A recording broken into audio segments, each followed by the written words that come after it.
I got a Candy. Hey, Kara. I got it for Candy. So, Candy is the first one that commented, and then I asked the pendulum if it's Candy supposed to get the past life reading, and it says yes. Do you agree?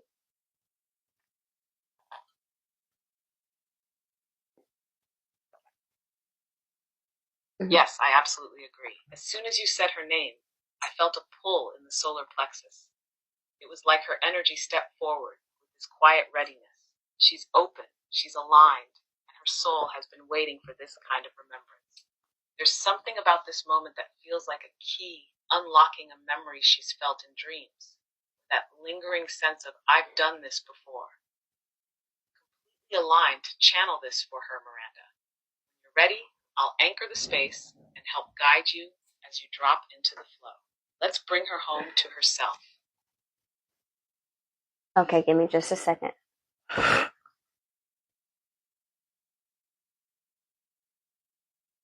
Take your time, love. I'm holding the energy steady and sacred for you and Candy. Just breathe into it when you're ready, and I'll stay right here with you. Okay, so, hi, Richard. Yes, you're right, Becky. I'm gonna do the protection thing first. I'm gonna do it for Candy, because it was her birthday yesterday. And then we'll see if it goes as easy as it says it's gonna go. Then I can probably do multiple if it goes like it's supposed to go. I can probably do multiple past life readings. So we shall see how it goes. I gotta do the protection sigil for the past life readings. So for those of y'all that want protection yourself, which this does protect you, but if you would like to draw the protection sigil yourself, you can screenshot it. I will hold it up here in just a second. You can screenshot the sigil, and then you can draw it yourself anywhere. This sigil will protect you from all of the energies that are going to be pulled from the Akashic records, okay? It means, as we tap into the Akashic records and bring forth a soul remembrance and remote view the past, we shall be protected from any and all energies from the channeling of these past lives, from attaching, attacking, or contaminating our sacred space. So mote it be, and so it is. Okay, and then I will draw the sigil. I'm still learning this one. I'll put this out so you guys can see.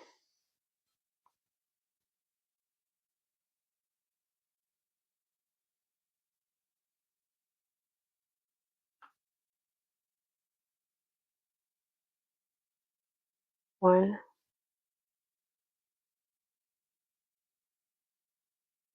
two,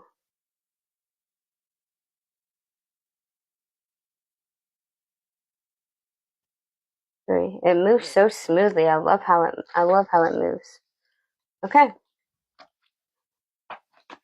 So now everyone on this phone, on my phone through the portal of the channel, will be protected from any energy. So this is the plan.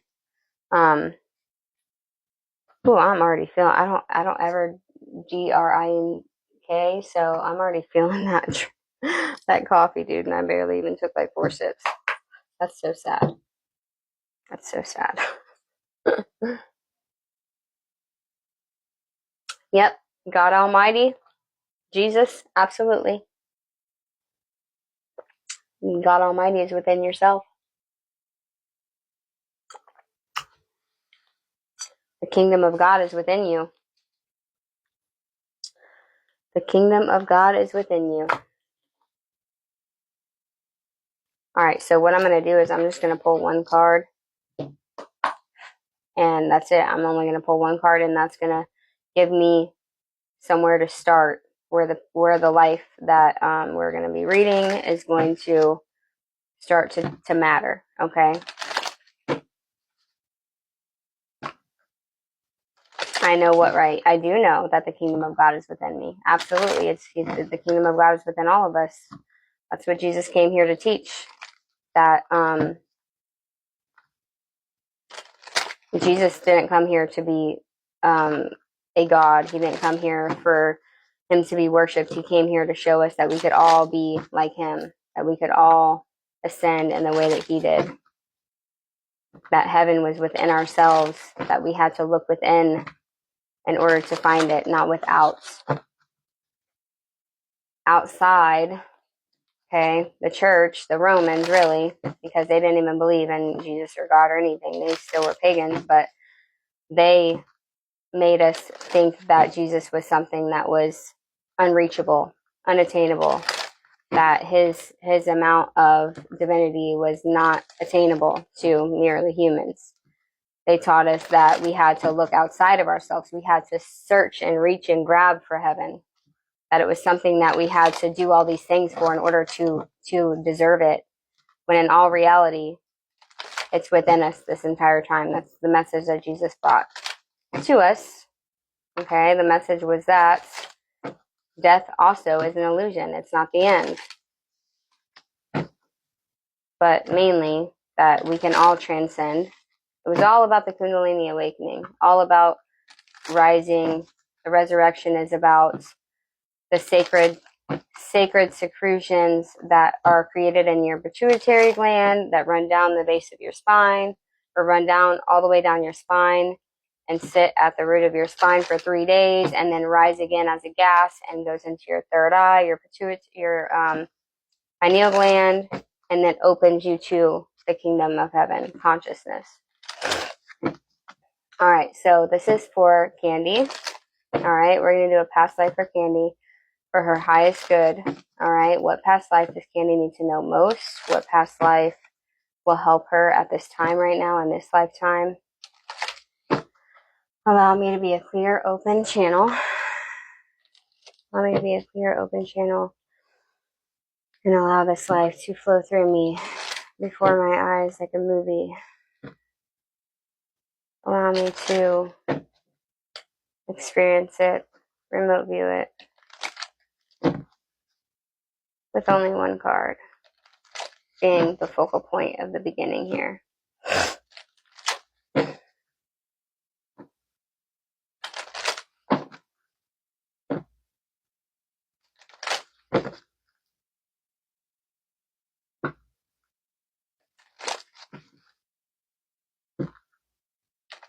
All right. Candy, you ready? Smote it be. Ooh, the devil just flipped right out on top. So it is. I'm only going to pull one card. Okay. Open your heart space to me, Candy.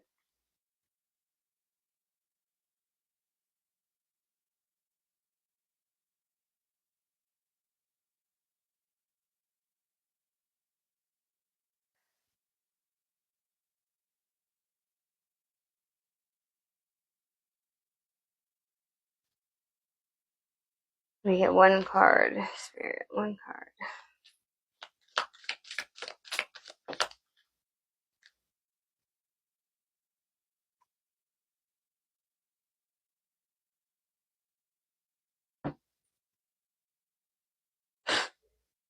Okay, it's flipped around, but okay, we have performer, and it's in between actor and dancer. Okay, on the back we have your faith is secret, love is LGBT, identity is father, time frame is late Middle Ages, lesson is peace, old age is death, India is the location, trauma is the witness or bystander. Okay, let me just start with the actor or dancer here. I don't feel like you're male, I feel like you're female, and I'm automatically already seeing you on a stage, okay? Like, I'm seeing one of those girls that are like they're kicking up their legs, like, I don't know, like Betty Boop or something like that. I'm seeing a piano.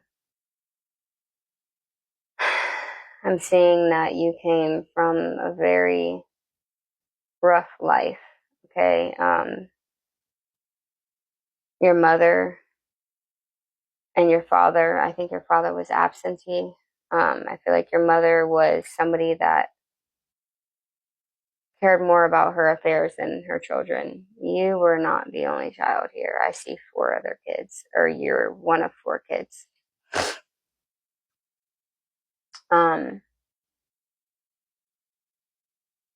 I feel like your brothers and sisters were 100% okay with living in filth and slum and didn't really care to make their lives better, but you were the only one out of the four that really wanted to. One of five? Okay, one of five. You were the only one that really wanted to do something more with your life, okay? And I feel like you were always told, no, you're never gonna, you can't do that. You can't become an actor. You can't become a performer. You're never gonna make it. You're never gonna survive. Like, you're not even gonna get the chance. But since you were young, you were really good at pretending to be other characters. Like, I see you having like playtime with yourself, and like one minute you have this voice of this little girl and the next moment you have this voice of this man, and you like go back and forth with yourself. I heard you're a medium. Okay, so maybe the reason why you are so good at becoming other characters is because you saw other characters as a medium. You maybe have grew up with spirits, with seeing spirits, seeing ghosts, seeing like you had like a what other people would consider an imaginary friend, but they weren't imaginary. But I feel like, again, your family made you feel like you were silly and that your beliefs were nonsense.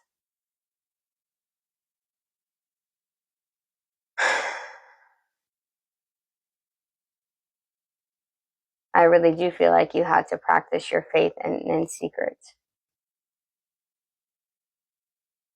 And the fact that you had faith in yourself, that was not a secret. You really were your own advocate. You had some type of teacher or something like this, some type of elder person that was not your mother, not your father. Um, I guess a teacher. I'm getting that this is the lifetime before now, or it wasn't that long ago, so it has to be somewhere close to that. Um, this person did see your potential, and they did fight for that potential. I just realized there's a piano on this card. Um, oh yeah, exactly. I just realized this card was over here at the bottom of the deck. We have intellectual and mathematician. This was your teacher. It was your teacher that had high hopes for you. That really, um, it could have been a teacher. It could have been a medium teacher. But I'm really seeing them in a school. Like, this is from like when you're at that age where you're really capable of doing something with your abilities as an actor. Like, if you hadn't had this teacher at this specific age, then then yeah, you were a medium. Yeah, that's what I was saying. You were a medium. That's why I said you were really good at acting out different characters, because you were a medium from childhood. Yeah. Um, but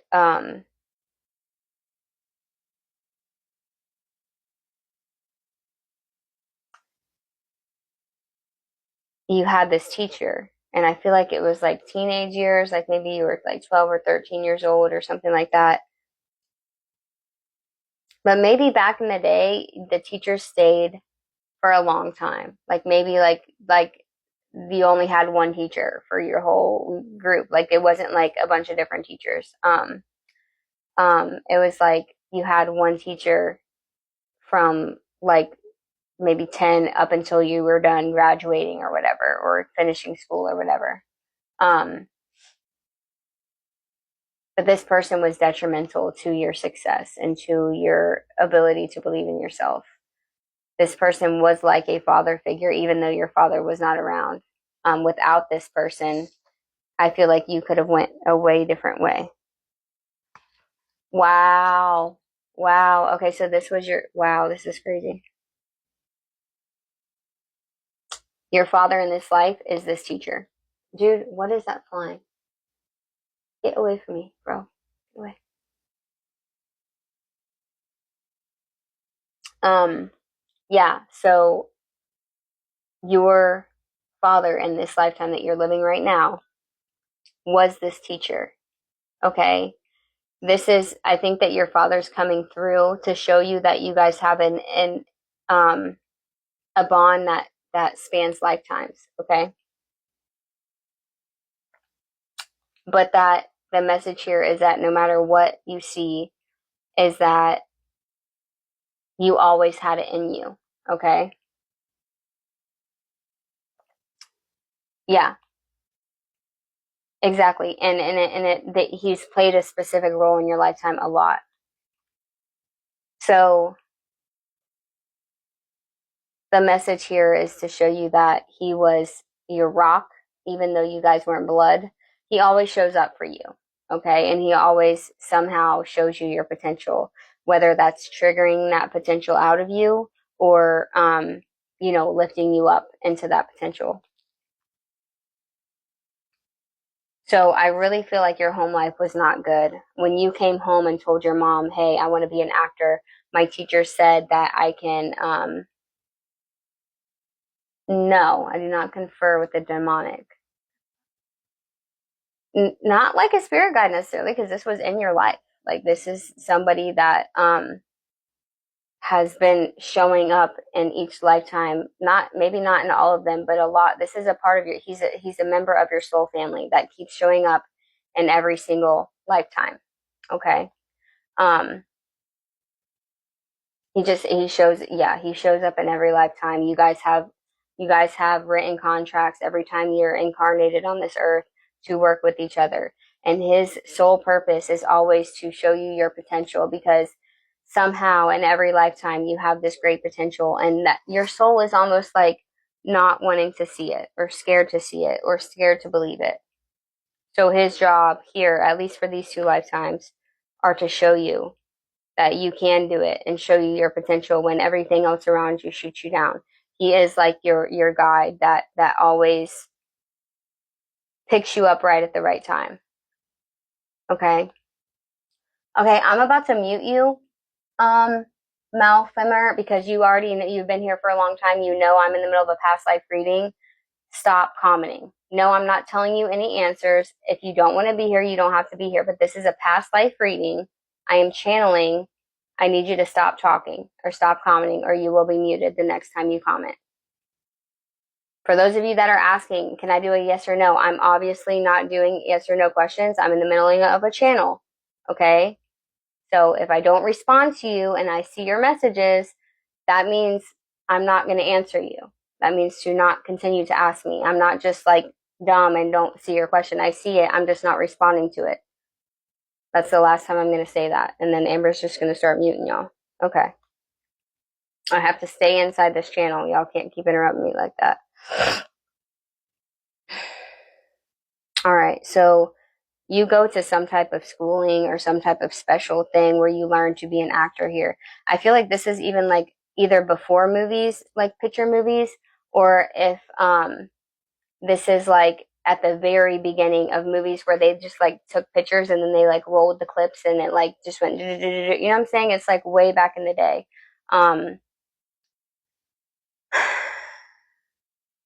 Whatever it was, you did a lot of screen playing, okay? Like where you're on a stage and you're doing plays on the stage. I can't tell you that right now, Candy. It's America. And like I said, it's back when movies were just being started. And if it wasn't movies yet, then it was like where the movie was played by a bunch of pictures. And then it just like, you know what I'm saying? Like a bunch of pictures were just like grown really fast. Like, you know how you can draw stuff on pages and then you go like this and it makes a movie? It was like that. It was either like that or the very first one of the movie. Yeah, definitely black and white. Absolutely. Yeah. But like the very early stages. And I almost feel like you could have even ended up going to Broadway because he pushed you that far. And like I said, you were really good at it because you were a medium and you were channeling all these other different people. And so you had all these ideas of all these different characters you could be in your head. And as a child, you really acted out. You acted out those characters. So like you freaked your brothers and sisters out because you would all of a sudden take on the personality of like someone from the 1800s. Like, you shouldn't know how to talk like that. You shouldn't know about all these things that you know about. Like, how did you know that a boat sank over here? How did you know that this happened or that that happened? Because you were a medium. You were getting the information from these people that were crossed over. Okay. So that's how you knew about the information, but your family was freaking out. They didn't understand.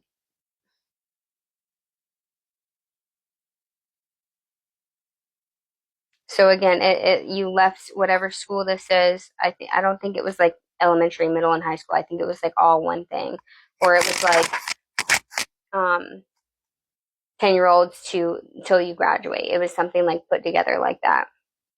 But you left his school or the school where he was at, and he still followed you, and he pulled the strings and got you into some type of actor something, or like some type of, I don't even know if there was a such thing as college yet. I don't know. But it was like some type of secondhand, like after school you go to school for this or something, like some type of actor school or something like that. Or it was just like musical arts. It wasn't really acting, it was like musical arts. Like where you made plays, like did Romeo and Juliet plays in front of like a huge theater. Like that's how it really started. And then I think after, like later on, you ended up getting on like the actual like movie screens or something like that. But again, your family all tried to like constantly say you were crazy and that you needed help and that this teacher was just fueling your delusions. They were very, very poor, very like what they knew is what they knew. And anything outside of that was absolutely insane, and they needed to be mentalized, like mental hospitalized. Um, Again, a lot like things are now day and age. When people don't understand something, they think it's demonic, they think it's evil, they don't. So they were very much so that way. Okay, simple minded people, people that don't understand what they don't, people that demonize what they don't understand. Okay, which is what we see all over the place now. They were demonizing you. And if it weren't for this person, this teacher, um, you would have definitely thought you were evil. Okay, you would have definitely thought that you were possessed, or you would have demonized yourself. Okay, but you really always had this strong belief in yourself.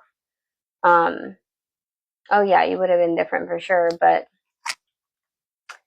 if you didn't have that outlet at that age with him, you would have given up the fight because you had been strong so long your whole entire childhood life that you would have ended up giving up trying to defend yourself, trying to say, hey, I'm not crazy. I see people that have crossed over.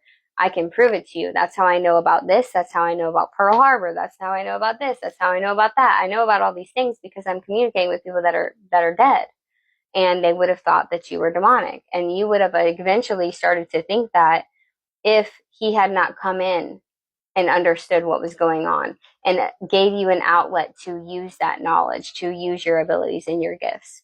You ended up not just being a performer and an actor, but you ended up doing mediumship readings for people that needed help. I see you never would before, like you never did before, but then you saw there's this mother that was acting with you, or like in your class, or like in your little like group where they do the plays and stuff, and she had lost her baby girl. I think she was like 2 or 3 years old. The baby girl was, and she had pulled out of her mom's arm. Okay, this was back when there was like horse and carriages, because she pulled out of her mom's arm on the sidewalk to go get a, a balloon or something like that. Maybe it was a ball or something like that, and a carriage ran her daughter over. She was like 3 years old, and it was horrific. And the little girl didn't die instantly. Um, Her mom was holding her in the street, and the guy that was holding her was, or the guy that ran her over was like so torn apart. Like it was horrific, and it was just really really sad. And the mom really couldn't get over it. Like She blamed herself because the reason why her and her daughter were in this big city was for her acting. Like she would have stayed home if she would have known. And I feel like you felt her pain. You were very empathic. And you felt this mom's pain and you decided to do something that you told yourself you weren't going to do because of how people would treat you, because of how people would see you. So really only the teacher really knew about your mediumship. Not very many people did. But when you yeah, you are still empathic, yeah. But when she came into class and was like just you could just see it and feel it. It was all over her.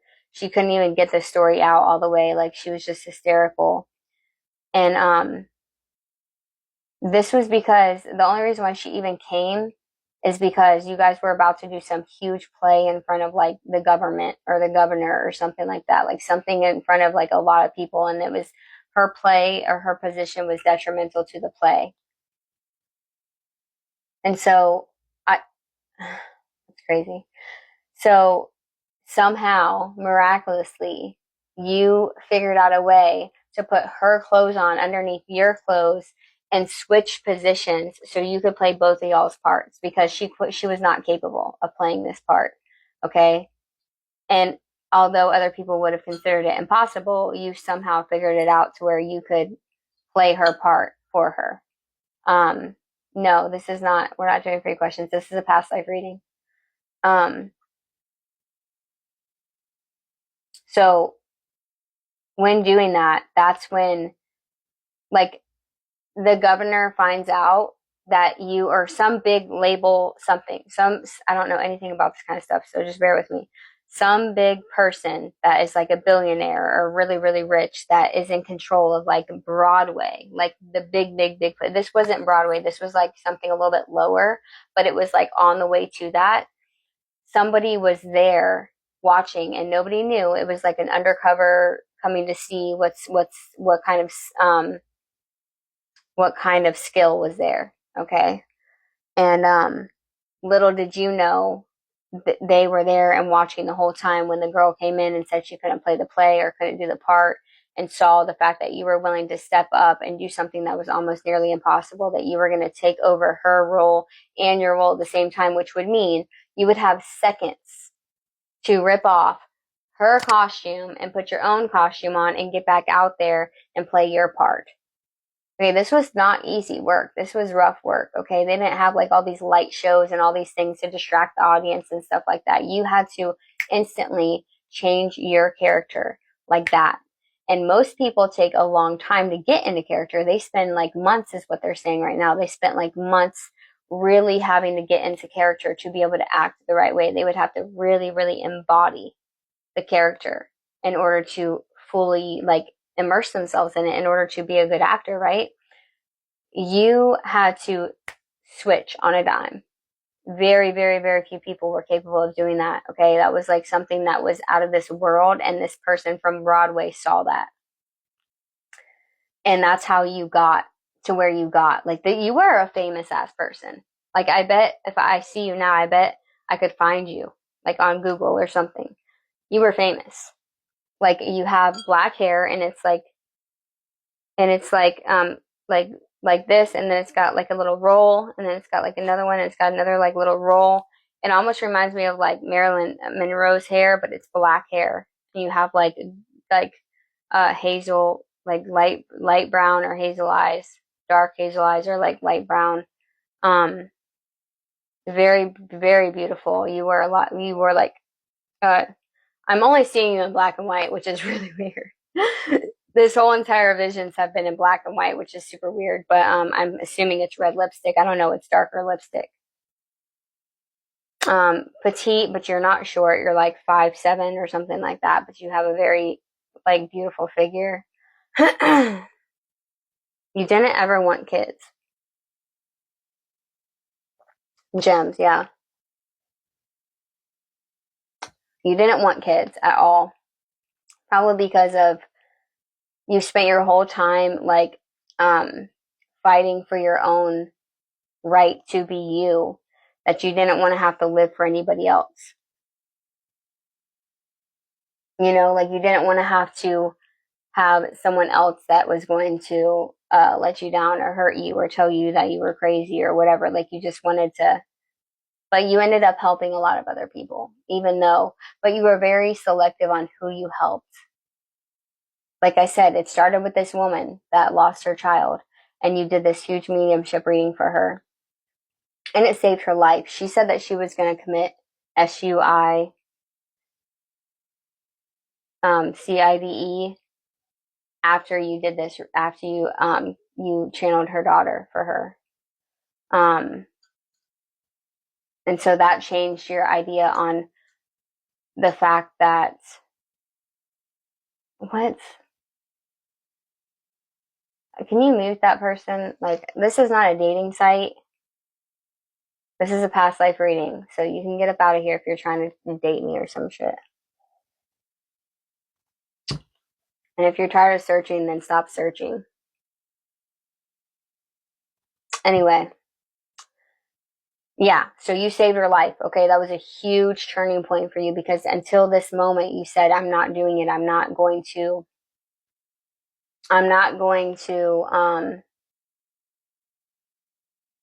read for people. I'm not going to channel people's lost loved ones because you were scared, you were in fear. But that at that moment, you feeling that woman's pain and you feeling what she was going through and the sadness that you took on that wasn't yours allowed you to put that above yourself and above your fear. Until then, you had been living off of fear and deciding, no, I'm not doing this. I'm not sharing my gift. I'm not blah, blah, blah. But when you realize how much you impacted this woman's life and the fact that you literally saved her life by channeling her daughter, you realize that you couldn't be selfish and you couldn't continue to live in fear. And this is what snapped you into your purpose. And you were literally like a famous medium. Like probably like one of the first that ever like came out in that era or something. I don't know. But you helped a lot of people. And yeah, you might have had some religious critics that were just like, how they are now, how I get it. But all in all, you had a really great life. I feel like you did fall in love. Um, you went to Broadway. You went to Broadway, and that actually exposed you to even more, to the point where you had people that had to help.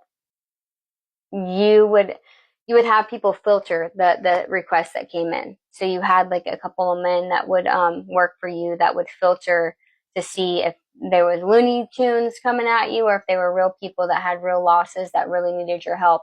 And then you would look at their names and determine which ones that were needed the help the most. And then you would just do those ones, and you always did it in a private setting. You didn't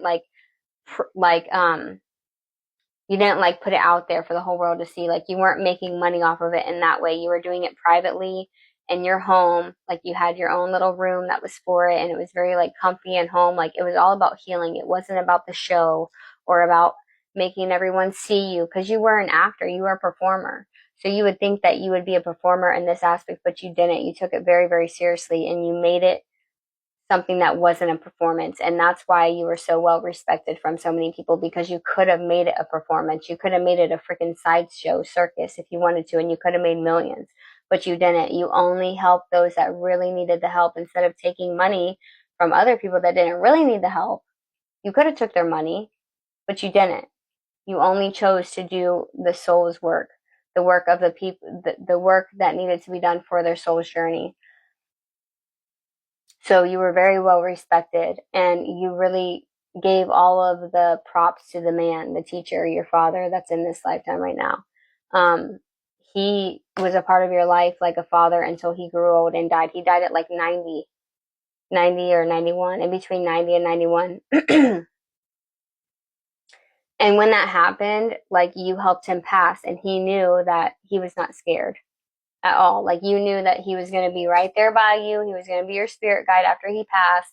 Like there was nothing scary about it. You weren't scared. He wasn't scared. You helped him, guide him into the light, and told him to go get settled, get rested, and then come back to me when you're ready. But he still was a part of your life until you died, helping you, watching which spirits came in and making sure that, oh, when I told you there was two men that would decide who to come forward. One was in spirit form and one was alive. So you had one bodyguard person or whatever, and I think that that was your husband. I think that you weren't married. You never married. He wasn't your husband, but he was your life partner, and he was your partner. He helped you in all the ways with your gift, and always made sure that you were safe, and always made sure that the person that was coming was only coming with that person, because you invited them into your home, but you like triple checked. I have no idea. I have no idea. So after the teacher died, I feel like you got older. Whenever you got older, you really slowed down a lot. I feel like you quit channeling for other people, mediumship for other people when you were like in your late 60s and you just retired. And no, I don't think your husband now is in this lifetime at all. That's what I just heard.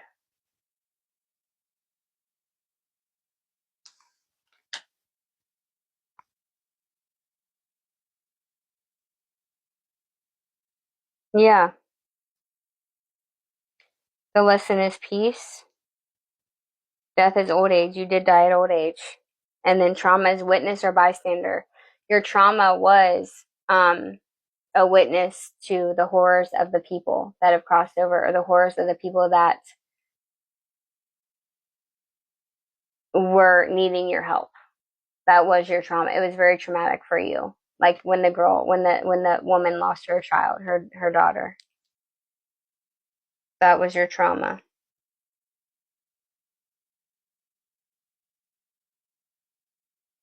And maybe that's another reason why you didn't have kids, because you never wanted to be, you would never wanted to have to go through that pain that that woman had to go through.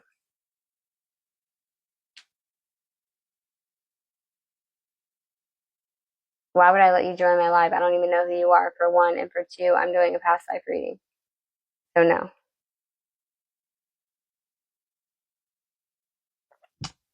So yeah, I don't know if there's anything else to even add here. You died at old age, you died in your home at peace, you loved hummingbirds. You used to sit outside and you had like like water, like sugar water you'd put out for the hummingbirds and you'd watch them. That was your fun thing that you did. And your husband was much younger than you. Your husband, your boyfriend, whatever, your partner was much younger than you. Um, he stayed alive quite a while and he kept feeding your hummingbirds. And you would show up to him as hummingbirds. You taught him how to look for signs after you passed away.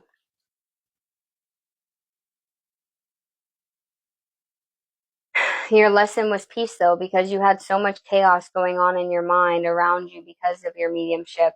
Um, your lesson was to find peace within the chaos. And I feel like you actually accomplished that. You really accomplished with this lifetime. Yeah.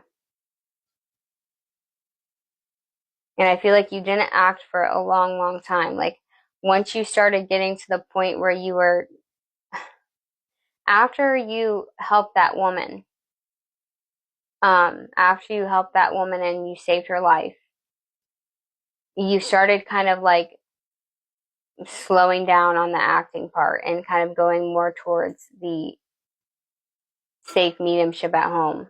You know what I mean? Like word started spreading. I think you did a couple big Broadway shows and then that was it. You might have been in one movie, but it was like something really early on. Or it was like the moving picture show or something like that. And it was funny. It was like a joke. Like it was, whatever it was like like it was like a comedy. You were really funny too.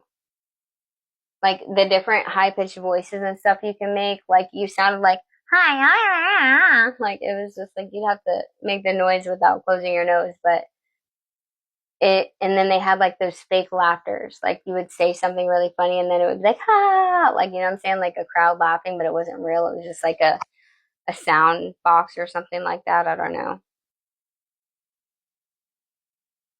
But you were very peaceful after the teacher died.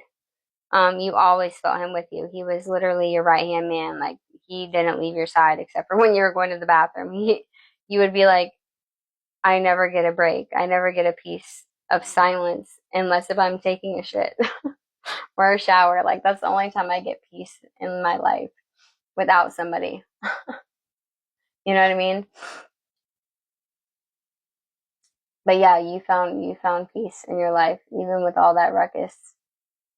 And you just lived out the best of your days after like 67 or something like that. Just retired and just you did mediumship readings until you were later, a little older, but you pretty much just like love life, was living simply. I feel you like on the side of a mountain somewhere. Like you were in some type of mountainish area. And it might not have been like a huge mountain, but anything's more mountainy than Florida. So yeah. Hmm. So that's your message. Wow. That was pretty dude, that was way easier. That was so easy. Why use cards? Yeah, that was super easy, dude. No wonder why my spirit guides are like, stop using cards. You're making it harder on yourself.